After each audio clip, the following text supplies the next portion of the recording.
Hello everyone, welcome to the program. This is Politics Today live on Channels Television. I'm Sean Kimbaloe in Abuja.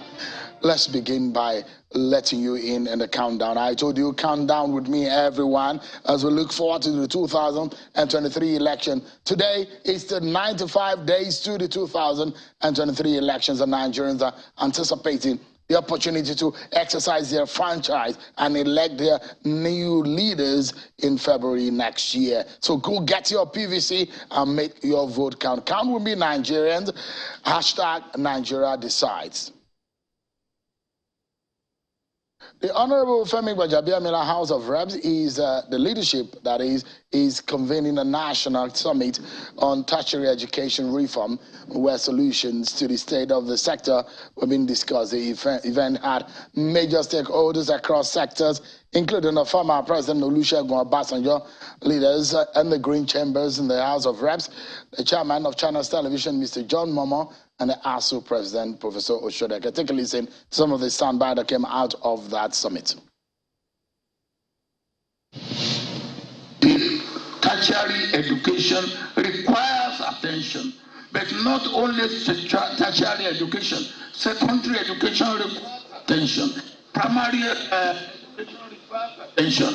If you pay attention to tertiary and you ignore secondary and primary, then you are trying to straighten the load of the cripple and just the load. What you need to try and straighten is his leg. And when you straighten his leg, his load will be straightened. Build ladders of opportunity that allow our citizens to scale great heights and achieve their best dreams. In this generation, social, economic, and political development is and will continue to be powered by advancements in information and communication technologies.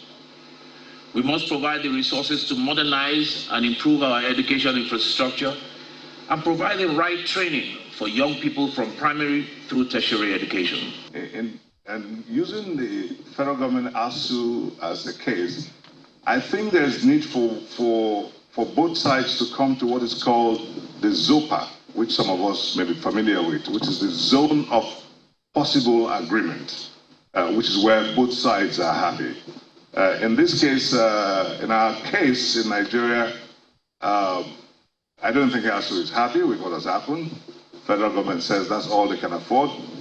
But I think for us to even to start to set the pace for a paradigm shift to change the educational scenario in Nigeria, there is need for us to get to a zone of possible agreement between the federal government and ASU. Well, those are some of the sound bites coming from that tertiary education summit put together by the leadership of the House of Representatives. Well, tonight we'll break down some of these issues relating to what happened today. So you may be asking the question, so what about the oil exploration in the Bauchi and Gombe axis? What does it mean for the Nigerian economy? Well, what has been the impact of oil exploration over the last few years in Nigeria? Have we fared well? What lessons can we learn? What are the benefits? So many questions that we may be asking in that respect. Are these all political? This is another perspective that you can look at this from. So we get to it in a moment. Well, let's check out some of your political roundup stories.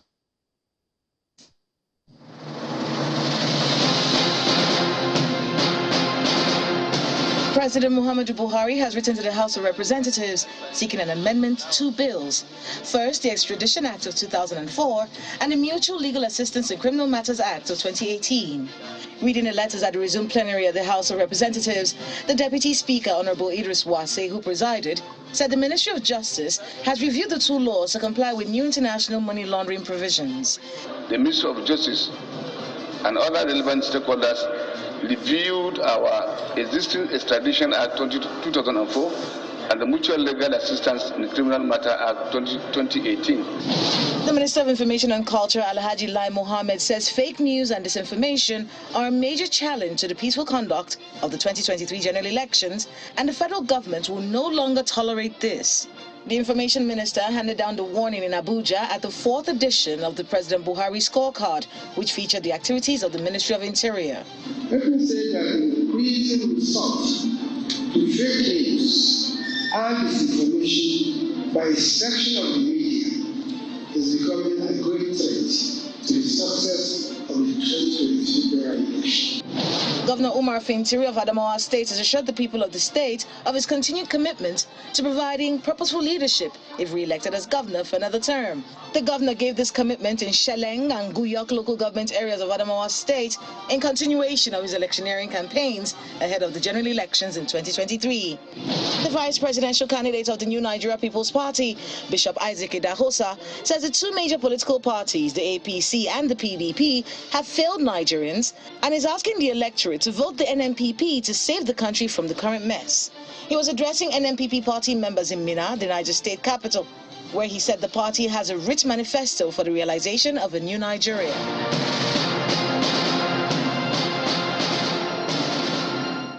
Thank you so much, everyone. Let's get straight to it. Today appears to be a major milestone in the Nigerian economy, especially the oil economy of our economy. So, the President Muhammadu Buhari flagged off the Kolmani Integrated Development Project in the northeastern region of the country, the first of its kind in the northeastern zone.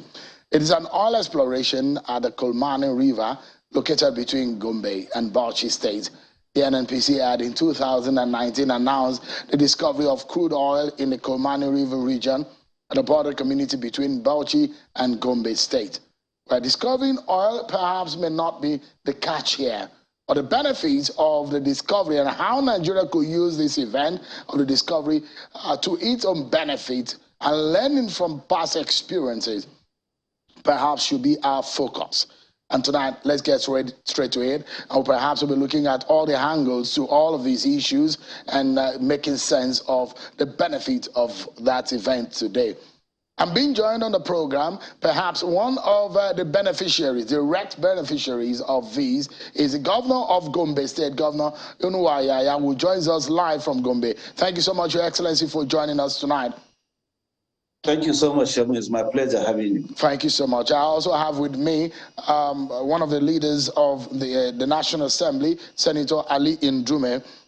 Interesting thing that there was a discovery in his own part of the country, but that has not yielded much result. But Senator, thank you so much for joining us tonight. Thank you. You're welcome. Your Excellency, let me come to you quickly. It's since 2019 that story came up when the NNPC said they discovered crude oil in some quantity, perhaps something that could be of commercial value. Give us an understanding. Now, it does look to me that your state perhaps will be joining the League of Oil Producing States in Nigeria. What does this mean for Gombe, Bauchi State? Well, thank you very much, Shegun, for that question. And naturally, you know, Nigerian economy is virtually an oil-dependent economy. And discovering oil at this point in time, when there are challenges virtually throughout the world, but entirely, especially for the Nigerian case, in the Niger Delta, where predominantly oil is being produced, there is a natural advantage. There are some benefits that are inherent in discovering or exploiting oil from the region that has been found now. And there are a lot of benefits that will accrue to it, having in mind that what we launched today is an integrated development, meaning oil will be exploited. There will be, after it has been drilled out, there will be a refinery. And from the refinery, there will be a fertilizer plant, there will be a power plant, and there are subsequent activities that will hang around the value chain that will enhance the economic activities and that will enhance the livelihoods of the people. There is obviously going to be a huge of advantages that are going to accrue not only to the people of Gombe, Bauchi State, not only the northeast or the wider north, but the entire country, because the quantity is commercially viable and the activities are going to be for the whole of the people, not only one people. So, I mean, if the fact that I'm getting is correct, I'd like you to give us some insight into that. About 1 billion barrels of crude and 500 billion cubic feet of gas. That would be a huge revenue. Is that correct? Yes, indeed. And that is just for the beginning. That's what they have established in the 4 wells that have been drilled so far. And there are a lot of opportunities that abound in other fields that are along either in the Benue Trough or in the other basins within the Benue Trough and the Chad Basin, which are not yet exploited yet. Now, so discovery of oil, Senator Ndume also will understand that it's perhaps not all good news, because when you start, environmental issues will come up, commercial challenges will set in. There are a lot of challenges that come with this kind of trade. The question is that, are you prepared as a government, first and foremost, for the benefit? How soon do you think, for example, that the exploration will take full effect?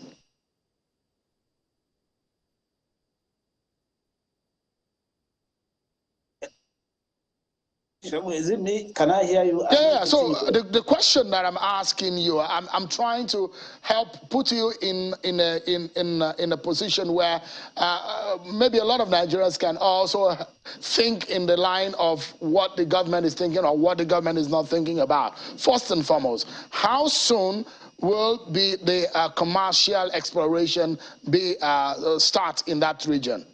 How soon? Definitely, that should be as soon as possible, because since there is an involvement of a private company, with the passage of the Petroleum Industry Act and the subsequent developments, especially by the NNPC itself going private, it means activities will be definitely be driven by the economic forces around the business environment.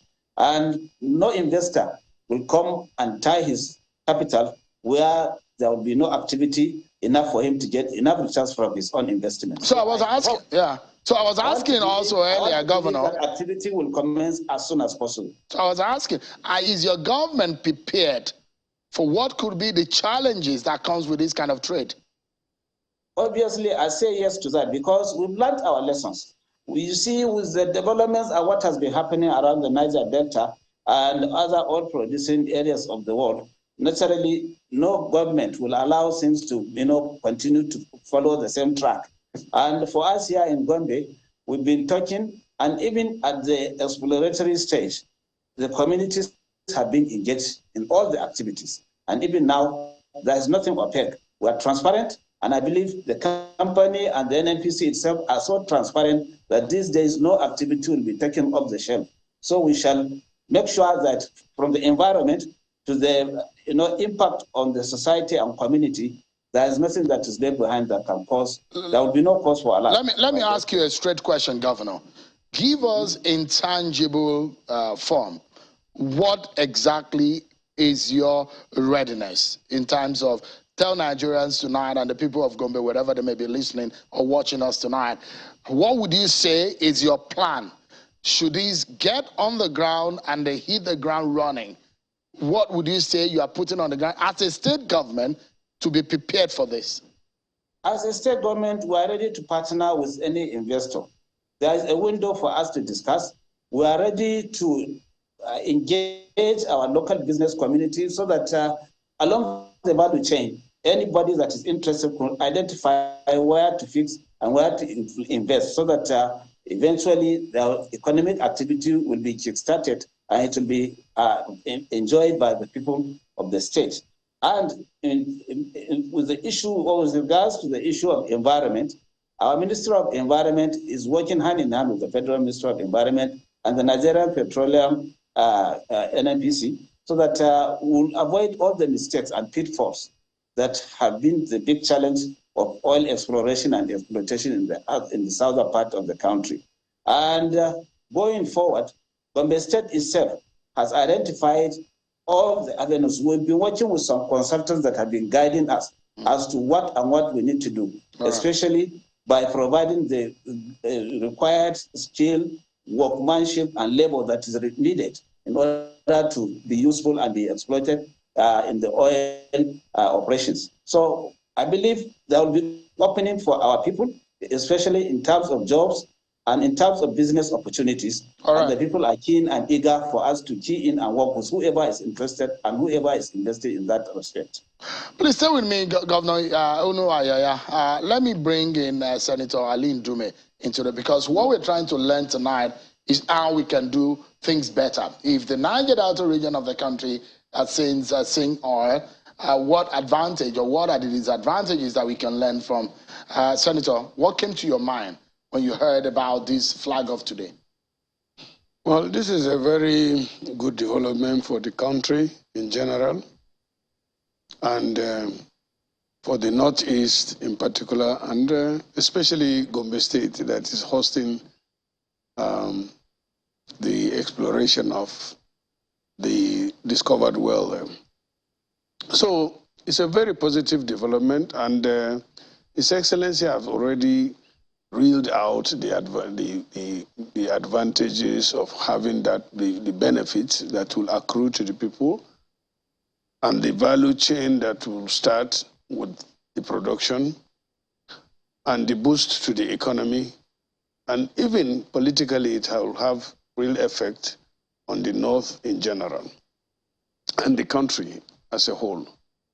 So what is remaining now and what has been has nothing to do with this particular one, but the oil industry altogether since the beginning and where we are today, and the effect of the oil on the economy, especially these days where there are disruptions, stealing of crude oil, vandalization, and then issue of environmental contamination and all that. Now, these are the issues that the government should take very seriously. And the resources accruing in terms of money should get or trickle down to Nigerians, which is not what is happening these days. My concern and my hope is that we'll look at this petroleum industry again. What we did in the 9th National Assembly is okay, but it's not good enough yet. I'm envisaging where the resources derived from oil will trickle down to the poor. I'm thinking of saying, why not bring back PTF so that the resources that is accruing from petroleum is the effect of it should be seen everywhere in the country. But as it is now, the negative effect of the exploration everywhere in the country is becoming negative. Like now, we have a commitment and we don't meet up with our production quota even because of disruptions in the Niger Delta. And why is that restiveness coming from? It's because of the environmental degradation, and also the common man that is within that environment cannot see the benefit. But this time around, as the governor has said, they have learned from the lessons in the Niger Delta, and I'm very sure it will be different, and I want to say it again, different in the North. There was an attempt within the Borno axis for oil exploration, but I mean, some of those who were going for that were at some point abducted by the insurgent. Do you have an idea of what is going on in that regard at the moment? Well, the exploration in the Chad Basin is very promising ever since. The issues the challenges we had now have been overcome because the technology that was used that time, there's wide improvement on it. So discovering oil is now, with the improvement in ICT and technology, and the prospect is there. But the challenge that we have is the security. So it disrupts the operations there. But the benefit of what is happening along the Northeast axis, the Gongola Basin, and then the Lake Chad Basin, gives us real hope that the future is very bright in that area, and it will have a ripple effect on other industries. Just like the governor said, for example, that we are expecting that after setting up, we are looking at having a fertilizer plant like the one in Port Harcourt, and then the farming there. What the challenges our farmers are facing now typically is lack of fertilizer. We are foreseeing a situation where we'll have a fertilizer plant, make fertilizer quite available to the people. The governor, for example, and I'm praying that after in these 4 years, we'll get to a level whereby such dream will be realized. And I'd like to ask you, if you look at what is happening, Qatar, Saudi Arabia, and these are a few countries who are oil producing like Nigeria, but in terms of development, we are not in the same league at all in terms of development, infrastructure, and in terms of livelihood. Just recently, it was established that over 130 million Nigerians are poor. About over 70% or about 70% of that are people in the northern region of the country. Now, the question is, what have we made you? I mean, how much of use of the oil money do we see? And what can we do to make sure that some of these monies that have gone into private pockets, because the allegations are that even the oil theft that we see in the Niger Delta, there are a lot of people who are in high places that are behind it. What do we do? Well, so that what we are saying now is not going to be a repeating scenario in the Gombe and Bauchi's axis. Well, the major problem associated with what you have mentioned now is corruption. How do we fight it? And no, that is, there must be a will from the government in charge and also the citizens. What we are experiencing in Nigeria is unbelievable. The reason why it is not fair for you to compare Qatar and Nigeria is that, I don't know, Nigerians, especially those that are exposed to the resources, number one, even if they are in government, they privatize and personalize government. Here we have said it several times that that our democracy have been taken over by kleptocrats and plutocrats. There is almost no democracy existing or is in coma.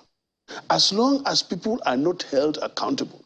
I tried on my own several times to make the Unexplained Wealth Act see the limelight. I encouraged the government to sign into law the Unexplained Wealth so that that instrument is the only instrument that will enable the government. If you have money that you cannot explain, then they take it back to government. Let me bring Governor Unuwaya back into the conversation. Now, Your Excellency, give us an understanding of, I mean, the timing. Some people have questioned the timing. That, the reason why this is happening at the time is perhaps that the APC is jittery that it might lose Gombe State or not have a stronghold in the northeastern region of the country, and that's why you're flagging it off at this time. It could have been earlier or it could have been later. Could this help the political standing of your party in Gombe State? Well, whether you like it or not, this is a feat that has been achieved by Mr. President and his leadership, and with the contribution of the party, our APC, because for so long a time, there has been this issue of trying to explore and possibly exploit the petroleum deposit or resources that are abound in the north. But that has not been achieved. But purely this is not political. If you are thinking that it's NNPC or government, the federal government, or the state government that's trying to now manipulate and take benefits because of politics, why should a private investor that is bringing in so much? This project, by the estimation of the NNPC, is going to cost nearly $3 billion. And no businessman that is in his senses will take his $3 billion and just throw it to the pit. So I believe it is time, and this is God's time, and God's time is the only time. Nobody could say that it's because of politics, because several governments have passed, it did not happen. We can take the political benefit of it, no doubt. But this is not politics, this is business. And I believe with the Petroleum Industry Act that is in operation, that gave leverage for private investment to flourish in the country, there will be more of this eventually in the other businesses that are bound either in the north or even in the south. Because even in the south, there are some continental shelves that need to be exploited for us to have more deposits and for us to increase our security in terms of energy and economy. So there is no politics. This is purely business. So Senator is saying there's nothing wrong with that. Yes. If you play politics with Yes. Because what is the opposing party and the major opposition party is PDP, isn't it? Yes. Were they not there 16 years before we came on board? What did they do about it? So I am not like the governor who is, you know, a very... what is wrong with playing politics with that? Is it not during APC government that the real exploration started and it was discovered? So do we stop now because another party is trying to take over? In fact, for Your Excellency, if you are listening to me, there is no crime in going out there to even use this exploration as a campaign, because it was during our time. Would you be using it for campaign, Governor Inua? He will not. Definitely, why not? I take the political credit of the activities that is happening now, because it happens under the leadership of Mr. President Muhammadu Buhari, and myself and Buhari are all APC. Distinguished Senator is APC. Why shouldn't we take the political credit? So let me, Governor, because, I mean, some of the thought of your opposition is the fact that perhaps your party is not as popular as it used to be, and there is a threat that your party may be facing in the 2023 election, considering the major opposition party and, in fact, the Labour Party and the NNPP. I mean, do you have that fear? You are a sitting governor that is seeking re-election. Do you have that fear at some point at night that it might be difficult for your party at the polls next year? Not at all. Not with PDP. Not at all, because I have the belief that the APC has what it takes for it to win back and get back power and come back in 2023 from head to toe. We'll definitely not get less than what we have gotten in the 2019 elections, for sure. I put it on record. That's for me. Senator, you're saying that things may not, I mean, realistically, the temperature, the political temperature in the country, you think is not going to be different from what we've seen in the past? Well, it's not going to President Buhari is not on the ballot this time around. Yeah, but he's there. But he's not on the ballot. Yeah, I know. For the first time in the last 4 election cycle. Yeah, but APC is on the ballot. We're not voting Buhari. We're voting APC. Nigerians will vote for them. But is your party that popular this time around? Especially in the Northeast. Is your party popular? Very popular. That is the same region from where Atiku Abubakar is from. You see, I don't know what you think about it, but the truth of the matter, you are Nigerian. PDP has ruled for 16 years. APC ruled for 8 years. This topic that we are talking about tonight has to do with exclusively APC. Because that exploration in Gombe, and I have been to Gombe, I've seen what the governor has done in Gombe. And people of Gombe feel it. But this is politics. You can't say your opponent is not important or is nothing. Anybody. There are so many political candidates that will appear on the ballot paper. But even you, maybe you don't know them. But they are going around campaigning. And Nigeria of today, because of the level of poverty which you have seen recently, if Inua comes out for his election, you will see some people. And if Peter Obi goes for that same campaign, you will see some people. And maybe those people that attended his own. So they are going there to see or to hear, and that's it. But it doesn't change what they are going to do. You think that your party can get the same amount of votes? You didn't get the same amount of votes in 2019 compared to 2015. Yeah. It dropped. So I'm saying that trend, we have votes in stock. It wasn't a positive trend. Wait now. We have votes in stock. And PDP doesn't have votes in stock. What do you mean by that? We have people, like my state, Borno State, I'm saying it here, without any fear of contradiction. Ever since PDP does not make it. The only time PDP showed up a bit was when I was in PDP and Goni was on the ballot paper, our former governor who performed credibly. But now, if you have, to me, if you have those states in the Northeast particularly that are guaranteed for APC, Gombe is one of them, Borno, Yobe. What about Adamawa? Well, Adamawa, as I said, they have issues with the candidature, and we must give it to him. Waziri, the presidential candidate, is from Adamawa State. I say it as it is. In Bauchi, it is there. They are dragging. All right. The governor, sitting governor, is PDP, but we have attached a general to him. We don't know how it's going to end. And in Taraba State, is still there. we have a candidate, and when you look at the political scenario, all of in and add up all to it, had it been is another party, and unfortunately the new parties is neither here nor there. But for PDP, any person that is 18 years old must have known what PDP is. All right, Senator, let me allow a parting shot from Governor Onwuayaya tonight. The report that was released by the NBS, Governor, that report is a sad story of the situation of this country. And you are one of the governors of the North. It needs a lot of introspection. Anybody from that region of the country, for those of us who are from the northern region of the country, it is a sad scenario, sad story of the situation of the people living in that region of the country. What are you doing specifically to ensure that the number of poor people are reduced in practical terms? Just briefly before we close. Well, there are peculiarities with regards to the states on that matter. And it's really very sad, very disheartening, and very unfortunate that large number of people, especially in the north, are classified as poor. But if you look at the situation, at the general scenario carefully, you can find that there are still some ways and means by which we can improve.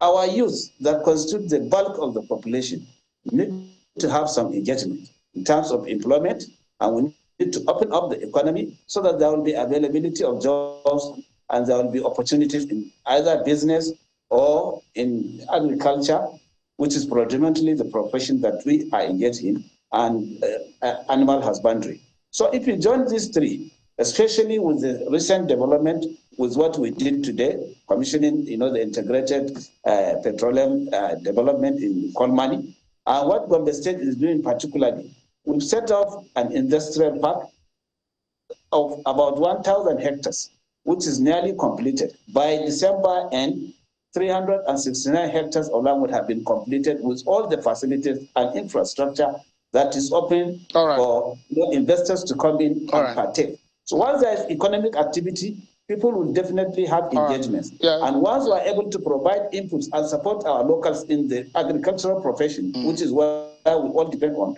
there will be improvement on the economy. And I believe, since it is a point of concern for all the states, this time around, we are going to have a different approach, and it will yield results. Governor Onwuayaya, thank you so much indeed for your time tonight, and I hope that the people of Gombe and Bauchi will be beneficiaries and real beneficiaries of today's event. Senator Ali Ndume, it's a pleasure having you around. Thank you so much indeed for coming. Thank you, Sean. It's a pleasure having you. Thank you so much. Appreciate it. We'll take a break, everyone, and when we return, our attention will be on INEC 2023 and the registration of voters.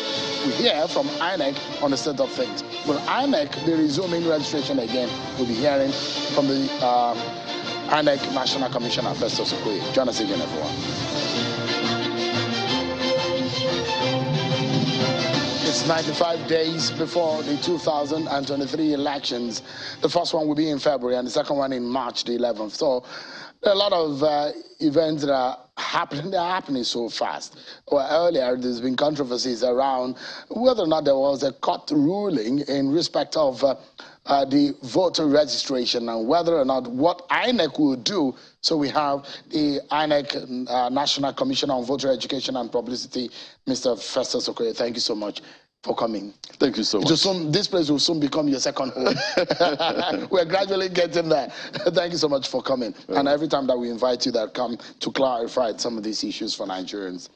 I'm very sure you heard about a possibility, the ruling, those who went to court asking INEC to go back and continue voter registration. You heard about that, isn't it?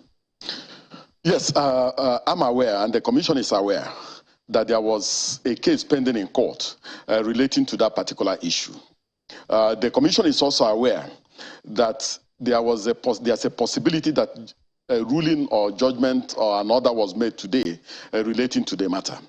Now, the commission has not been served with the certified true copy of such an order or such a judgment. And as part of our business rules, we do not make a determination or base our decisions on the basis of media reports. we base our decisions and make our determination based on receipt of certified true copy of a court judgment or a court order. And when we receive such an order or such a judgment, we look at what the order has empaneled or compelled us to do, and also look at the fine details of the issues involved in the particular matter. And then we go ahead, if we've been compelled to obey a court order or a judgment, we definitely obey. If we have been directed to do one or two things, we definitely do that. But in relation to this particular matter, as I pointed out, we've not been served with the certified true copy of any judgment or any order. However, I'm aware that initially there was a report to the effect that a judgment was delivered today in relation to whether the Commission has the constitutional and legal power to suspend, so to say, the continuous voters registration exercise on the 31st day of July 2022. So I'm aware of that. Secondly, I'm aware that the initial report in relation to the matter was that the Commission shall and should resume the continuous voters registration exercise. Later, the same source where the newspapers and social media picked their report updated the same report or amended the same report to the effect that the court, in fact and in law, did not direct the Commission to resume the continuous voters registration exercise. So until we get a copy of the order or the judgment, we are not in a position to make a conclusive determination on what exactly the court decided. So, I mean, we're looking at what the reality will be. If the court asks you to resume registration and you look at your calendar. Yes. Realistically, because I mean, you told me the last time that November is when you will be doling out the PVCs for those who have registered from sometimes last year and June this year. Realistically, if the court asks you today to go back and register, will those registration be able to meet up 2023 election? Well, it will be constitutionally and legally impossible for the Commission to resume the continuous voters registration exercise. But this is without prejudice to the Commission's position that we abide and obey judgments and orders from properly constituted court of law. Now, if you recall, on the 13th day of July 2022, the Honorable Justice M.O. Olajunwo of the Federal High Court had given a judgment in relation to the same issues on whether the Commission has the right and the virus to suspend the continuous voters registration exercise. And she came to the conclusion that the law and the processes and procedures allows the Commission to suspend the continuous voters registration exercise before the 90 days period provided in the law. And she made a determination and defined the word not later than in section in section 9, subsection 6 of the Electoral Act. Now, not only that, if you also look at section 19, subsection 1 of the Electoral Act, and also look at section 20 of the same Electoral Act, you will see that the framers of the law were very, very deliberate in using the word not later than. This is because section 19, subsection 1 gives the Commission the right and the power to display the voters' register for public scrutiny within a period of 7 days before 90 days to the election. So what that means is that the Commission cannot be carrying out continuous voters' registration exercise and displaying the voters' register at the same time for claims and objections not later than 90 days. So for the Commission, the use of the word not later than 90 days presupposes that there are certain things and certain actions that we must take before the period of 90 days to meet up with the provisions of section 19, subsection 1 of the Electoral Act that demands that we shall display the voters' register for claims and objections within a period of 7 days, and then for claims and objections within a period of 14 days. And if somebody is dissatisfied with the determination that has been made by a revision officer the person can appeal to the resident electoral commissioner within a period of 7 days. Mr. Okoye, invariably, even if the court says, INEC, go back and register Nigerians, that might be an academic exercise that may not be as useful as much for these February and March election. You might have those in your can, but they might not be useful for the 2023 election, realistically. Because I want Nigerians hope, because from all of the processes that you have outlined and what the Constitution and the Electoral Act are stipulated and your guideline has stipulated, the windows are too tight for you to say you want to register and people, because I want Nigerians realistically, hello, everyone watching tonight and thinking they've not had the opportunity to register, and so that their hopes are not raised and then is dashed. Realistically, Mr. Okoye, without the legalese and all of the whatever, anybody who registered after now might not be able to vote in 2023. That's the reality, isn't it? Well, realistically, it will be next to impossibility for the commission to mobilize the necessary resources to go back and start the continuous voters registration exercise. You don't even have the budget, is it? Yes. Secondly, realistically, it will be next to impossibility to mobilize the number of personnel required to carry out the CVR. Realistically, it will also be next to impossibility to mobilize the number of security personnel that will be required to continue the CVR. And also, realistically, it will be logistically impossible for the commission to mobilize and go back. That said, are you looking at a way, because things have to be done right in this country. Anybody who attains the age of 18 should be able to walk into any INEC office and register without having to come towards the election period before they register. Is INEC thinking in this line? That's exactly what we have been doing. This CVR we are talking about was conducted over a period of 30 months.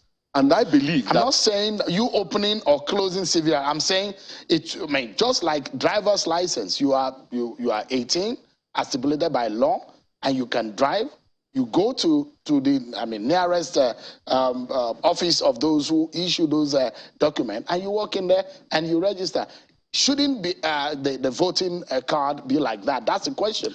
Well, the commission is working towards that direction, and realistically, that should be the direction. But as at now, the COVID-19 pandemic interrupted the processes and procedures put in place by the commission to give a longer period within which people can carry out the CVR. But I believe that going forward, that is what the commission should work towards, and it's doable. It's not rocket science. Mr. Okoye, there are fears that there are still dead people, underage people, and people who are perceived to be foreigners on the INEC voter register. And CUPP in their press conference said there are plans to rig this election using those means. Can you clear the air on this? Well, what I can confidently tell you is that this commission has been very open and transparent in our dealings with the Nigerian people and also in our dealings in relation to the 2023 general election. Now, we used our automated biometric identification system to remove double and multiple registrants. We also carried out what we call manual adjudication in removing visibly underage individuals from the voters register. Now, but the law and the Constitution has asked the commission to also make this register available to the Nigerian people, for the Nigerian people to also see and determine whether there are malicious registrations and whether there are persons who are not supposed to be on the register who are on the register. The allegation is that it may not be INEC at the center, but there are some unscrupulous staff of INEC in some part of the state in the country that are working on it. The question is that those who have been caught, what has been done to them? And how can we be certain that we do not have this kind of element in INEC in the state of the Federation? I'm going to answer your question.